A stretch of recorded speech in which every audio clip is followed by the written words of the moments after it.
गांव का बड़ा पीपल का पेड़, जिसके नीचे हर शाम बच्चे गोल घेरा बनाकर बैठ जाते थे, आज भी कहानियों की दुनिया का दरवाजा खोलने वाला था। दादी अम्मा अपनी लकड़ी की छड़ी से जमीन पर टक-टक करती आईं, और उनके बैठते ही बच्चों ने उत्सुकता से पूछा, दादी अम्मा आज कौन सी कहानी सुनाएंगी? दादी अम्मा मुस्कुराईं और बोलीं, आज मैं तुम्हें एक ऐसी कहानी सुनाऊंगी जो सिर्फ कहानी नहीं, बल्कि एक रहस्य और रोमांच से भरा सच भी हो सकता है। बच्चे चौंक गए। सच? क्या दादी अम्मा मजाक कर रही थीं? लेकिन जब उन्होंने कहानी शुरू की तो सब एक अनजाने सफर पर निकल पड़े। बहुत समय पहले की बात है, जब यह दुनिया रहस्यों से भरी हुई थी। पहाड़ों और जंगलों के बीच बसा एक गांव था, जिसे लोग आकाशपुर कहते थे। यह गांव बहुत खुशहाल था, लेकिन उसकी एक खासियत थी, वहां के लोग कभी अपने गांव की सीमा से बाहर नहीं जाते थे। गांव के चारों ओर एक विशाल पर्वत था, जिसे काला पर्वत कहा जाता था। कहते थे, जो भी उस पर्वत के पार जाने की कोशिश करता, वह कभी वापस नहीं लौटता। लेकिन गांव में रहने वाला एक निडर लड़का था, आरव। आरव को हमेशा लगता कि इस पहाड़ के पीछे कोई बड़ा रहस्य छुपा है। उसके दादाजी, जो एक महान खोजी रह चुके थे, बचपन में उसे एक अधूरी कहानी सुनाया करते थे। बेटा, उस पहाड़ के पीछे कुछ ऐसा है जो किसी ने नहीं देखा। पर याद रखना, कभी वहां मत जाना। लेकिन एक दिन गांव में एक अजीब घटना घटी। एक अजनबी जो फटे पुराने कपड़ों में था, गांव में आया और बेहोश हो गया। उसके हाथ में एक चमकती हुई पत्थर की डली थी। जब वह होश में आया तो बस इतना कह पाया, काला पर्वत, खतरा, भागो। आरव जानता था कि अब उसे काला पर्वत के पीछे जाने का मौका मिल चुका था। उसके 3 सबसे अच्छे दोस्त नीला, कबीर और जोया भी उसके साथ जाने के लिए तैयार हो गए। उन्होंने सफर की तैयारी की और एक रात, जब पूरा गांव सो रहा था, वे चुपचाप पहाड़ की ओर निकल पड़े।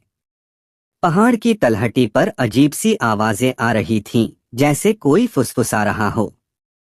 अचानक झाड़ियों के बीच से एक अजीब सा प्राणी निकला। वह आधा आदमी था और आधा कोई जंगली जानवर जैसा। उसकी आंखें चमक रही थीं, और उसने गुर्राते हुए कहा, तुम्हें यहाँ नहीं आना चाहिए था। बच्चों ने डरकर पीछे हटने की कोशिश की, लेकिन तभी आरव ने हिम्मत दिखाई और कहा, हम जानना चाहते हैं कि इस पहाड़ के पीछे क्या है। प्राणी कुछ देर उन्हें घूरता रहा, फिर बोला, अगर तुम सच्चे दिल से खोज पर निकले हो तो जाओ। लेकिन याद रखना, यहाँ हर चीज वैसी नहीं है जैसी दिखती है।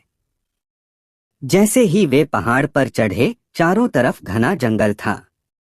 यहाँ के पेड़ सामान्य नहीं थे, उनकी शाखाएं हिलती थीं, जैसे किसी से बातें कर रही हों।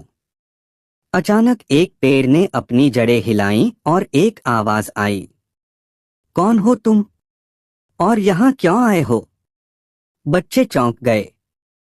क्या ये पेड़ सच में बात कर रहे थे? तभी एक रंग-बिरंगा पक्षी उड़कर उनके पास आया और बोला, तुम्हें सच में उस जगह जाना है जहां कोई नहीं गया? आरव ने हाँ में सिर हिलाया। पक्षी ने कहा, तो तुम्हें 3 परीक्षाएं पास करनी होंगी। पहली परीक्षा, इस जंगल से बाहर निकलने की। तभी चारों बच्चों ने देखा कि जंगल अचानक बदलने लगा।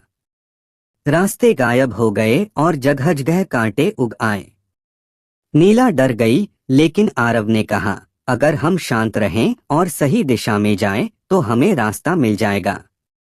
वे आगे बढ़े और सही रणनीति से जंगल पार कर लिया।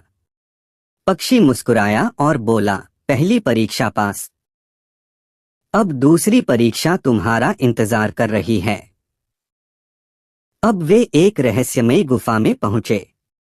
वहां एक विशाल दर्पण था, जिस पर लिखा था, जो असली नहीं, वह यहाँ टिक नहीं सकता।